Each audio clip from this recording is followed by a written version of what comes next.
Assalamualaikum warahmatullahi wabarakatuh. Jadi kami dari mahasiswa Politeknik Manufaktur Bangka Belitung datang ke sini ingin mewawancarai Bapak dan menanyakan sedikit tentang masalah korupsi, Pak. Ya, baik. Sebelumnya alangkah baiknya saya memperkenalkan diri dulu. Saya atas nama Abdul Ghaffar yang sekarang kebetulan menjadi Kaling Lingkungan Kenanga dan juga dianggap tokoh masyarakat di lingkungan Kenanga. Jadi insya Allah apa yang adik-adik hajatkan dan juga ditujukan dari rumah memang untuk mewawancarai, insya Allah kita akan memaksimalkan untuk jawabannya. Namun karena kita bukan di institusi tertentu, karena kita selaku masyarakat mungkin hanya bisa menilai dan mengkritik tentang masalah korupsi ini. Jadi untuk yang pertama, bagaimana tanggapan Bapak tentang korupsi di negara kita? Kalau tanggapan sih yang pastinya kita selaku masyarakat tanggapan negatif ya terhadap korupsi, terhadap yang dilakukan oleh oknum yang ada di negara kita atau juga di Bangka. Karena yang pastinya korupsi itu perbuatan korupsi yang pastinya uang kita rakyat yang dimakan oleh para koruptor. Tapi ini kan tidak semua pejabat dan juga instansi yang terkait yang melakukan hal ini, namun ini yang dilakukan oleh oknum yang di setiap institusi ataupun instansi yang terkait. Nah, bisa nggak Bapak berikan satu contoh kasus korupsi dan faktor terjadinya korupsi itu, Pak? Kalau contoh korupsi, Ya. kalau contoh korupsi ini banyak sih. Kalau di Bangka sudah terjadi yang sekarang ini, yang sekarang ada di Bangka juga jelas korupsi para pejabat-pejabat kita, korupsi masalah hutan, pajak dan segala macam. Namun kita kan sebagai masyarakat dan rakyat tidak bisa banyak komen lah. Jadi kita tidak bisa banyak komen, hanya mendengarkan saja. Namun dalam pembahasan kita selaku masyarakat memang selalu bahasa kecewa yang ada dari masyarakat mengenai perbuatan dan cara kerja yang salah yang dilakukan oleh oknum pemerintah. Menurut Bapak, bagaimana korupsi bisa mempengaruhi kualitas pendidikan di sekitar kita? Dan apa saja contoh yang ada pada negara kita, Pak? Kalau kerugian, dampak ya. Kalau dampak sih sangat banyak di dalam pendidikan. Yang pastinya pendidikan ini kita kan disupport oleh pemerintah pusat, lantas menguncur dana ke daerah. Apabila ada oknum yang melakukan hal tersebut ataupun disebutkanlah koruptor ya, akan dampak ke siswa dan juga ke masyarakat. Yang pasti seperti contoh misalkan dana BOS yang dikucurkan dari pusat 10M misalkan, lantas dipakai oleh oknum untuk anggaran ke lain, yang pastinya pendidikan tersebut kan terhenti.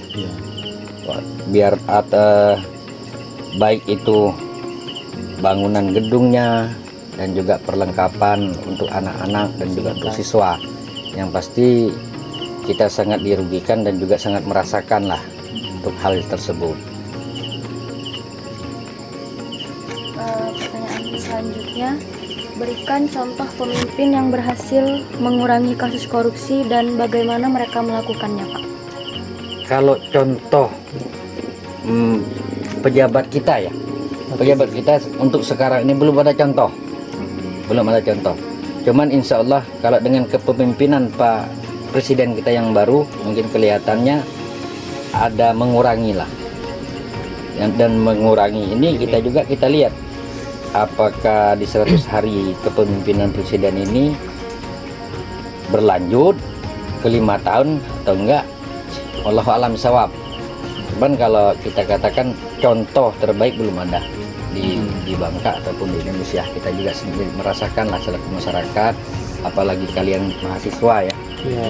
lebih sensitif lah dengan informasi-informasi yang ada dilakukan oleh oknum pejabat kita yang ada di Bangka ataupun di pusat. Menurut Bapak pribadi, bagaimana pendapat masyarakat terhadap korupsi mempengaruhi tindak pemerintah dalam memberantas korupsi? Dan apakah ada contoh di mana tekanan masyarakat berhasil mengubah kebijakan tersebut, Pak?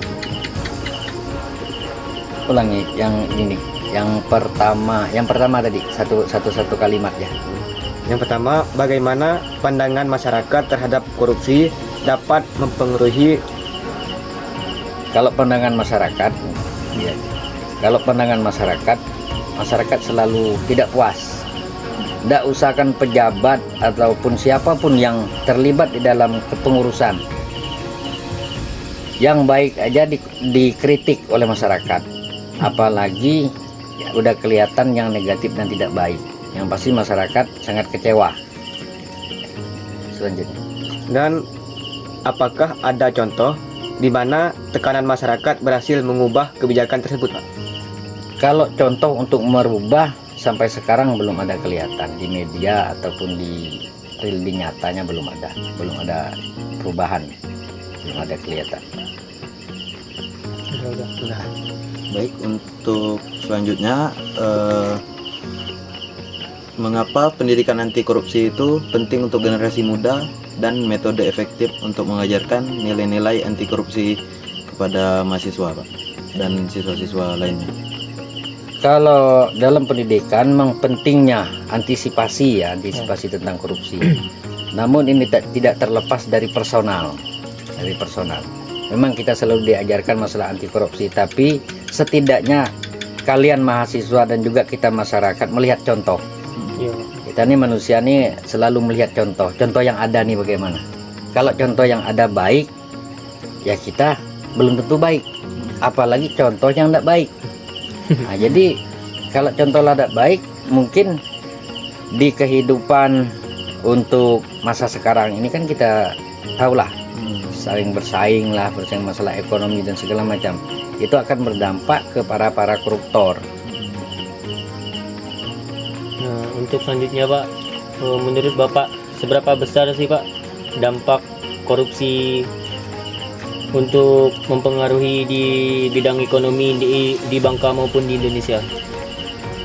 Kalau dibilang mempengaruhi sangat besar. Contoh yang sekarang ini aja kita Bangka yang digerogot para oknum sampai 300 triliun ya yang ada di berita.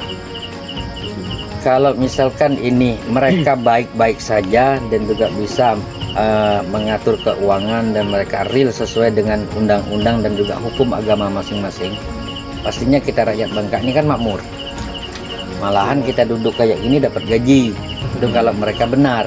Tapi kalau kondisi sekarang ini dijatuhkan penjara aja 6 tahun dan subsidiarnya cuma 280 miliar, artinya sekian persen. Makanya kalau untuk korupsi di Indonesia sulit untuk diberantas ataupun dihilangkan.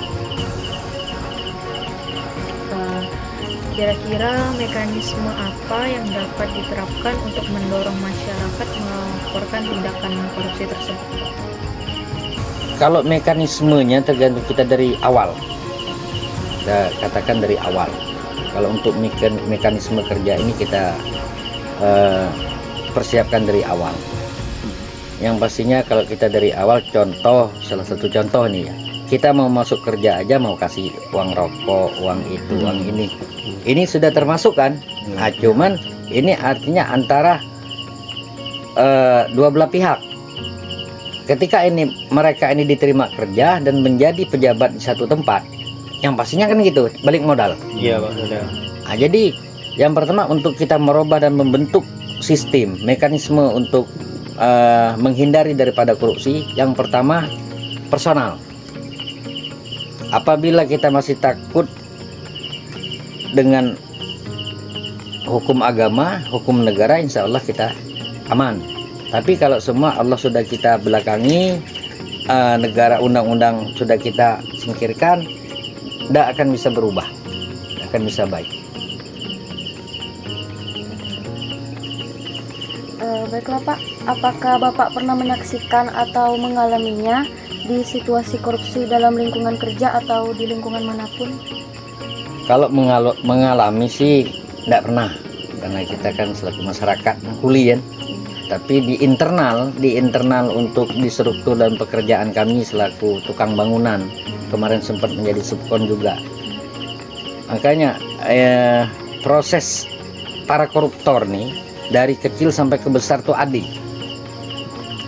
Para koruptor ada di mana-mana. Kapan mereka duduk agak mantap sedikit, kelihatan agak dingin-dingin, mereka tetap melakukan hal tersebut. Karena ada tuntutan kan. Yang pasti para koruptor ada tuntutan ekonomi. Hari ini naik motor, besok mau naik mobil. Nah, itulah menjadi salah satu dampak, salah satu perbuatan yang seperti ini tetap dilakukan oleh oknum tertentu. Oke, pertanyaan berikutnya Pak, apa harapan Bapak dan langkah yang ingin Bapak lihat mengenai kasus korupsi ini Pak, masalah korupsi? Kalau langkah sih kita selaku masyarakat nggak banyak langkah, namun kita punya harapan ke depan, siapapun yang jadi pemimpin negara ataupun pemimpin daerah, mereka bisa amanah, artinya bisa mengambil satu tindakan untuk para koruptor. Dan yang pasti siapa yang akan mengambil tindakan, yang pasti dia harus membersihkan diri dia dulu. Contoh kayak bupati misalkan, bupati bisa mengambil keputusan atau memberi sanksi kepada para koruptor apabila dia sudah benar.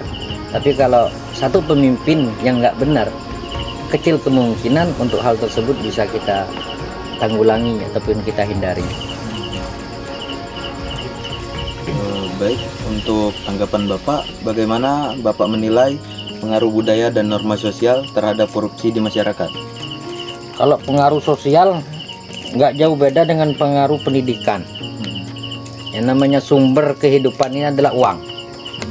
Ya enggak? Apabila uang tidak cukup, kehidupan goyang. Jadi maupun baik dia pendidikan, sosial, budaya, semua berkaitan dengan biaya, dengan uang. Apabila uang yang disampaikan yang pusat ataupun ownernya menyampaikan kepada bawahan, apabila uang tersebut tidak sepenuhnya disampaikan sesuai dengan apa yang mereka beri, yang pasti sudah nggak sesuai dengan apa yang akan direncanakan sebelumnya. Jadi untuk penutupan Mbak, bagaimana saran dan harapan Bapak untuk generasi muda terhadap korupsi di masa yang akan datang Mbak? Kalau saran, kami selaku masyarakat dan tokoh masyarakat, harapan kami generasi muda akan lebih baik daripada sekarang. Jadi adik-adik selaku mahasiswa dan insya Allah akan menjadi pemimpin di suatu tempat, di suatu daerah. Yang pastinya untuk menanggulangi atau antisipasi sebelumnya masalah korupsi ini, yang pastinya iman, hukum agama dan hukum negara, itu saran. Tapi kalau untuk harapan, memang harapan kita generasi muda di Bangka khususnya dan juga di negara kita berharap generasi muda akan lebih baik. Namun hal tersebut memang sulit untuk kita lakukan, berkaitan dengan di masa-masa sekarang, apa juga langkah dan perbuatan kita mau dijadikan semua pakai duit. Jadi susah memang untuk kita merubah. Tapi insya Allah apabila ada niat dari satu orang, apalagi dia menjadi pemimpin, insya Allah akan bisa menerapkan hal-hal yang baik dan juga bisa memberi aturan ataupun membuat satu peraturan kepada bawahan nantinya. Insya Allah adik-adik yang hadir di sini pada malam hari ini, saya doakan semua bisa jadi pemimpin di suatu tempat atau daerah.